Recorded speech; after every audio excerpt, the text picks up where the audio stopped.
আমি মাটির একখান ঘর বানাবো, খেজুর পাতার ছাউনি দিব, বাঁশের খুঁটির বেড়া দিয়ে মহাকালের ঘুম ঘুমাবো।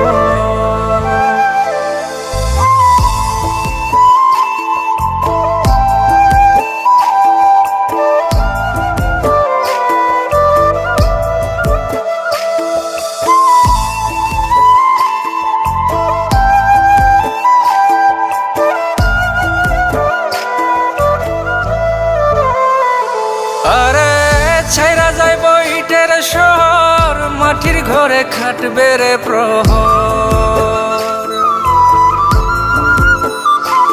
আরে ছাইরা যাইব ইটের শহর, মাটির ঘরে খাটবে প্রহর। মন মহাজন ডাকলে পরে চোখ খুলিয়া সুহাগ নেব।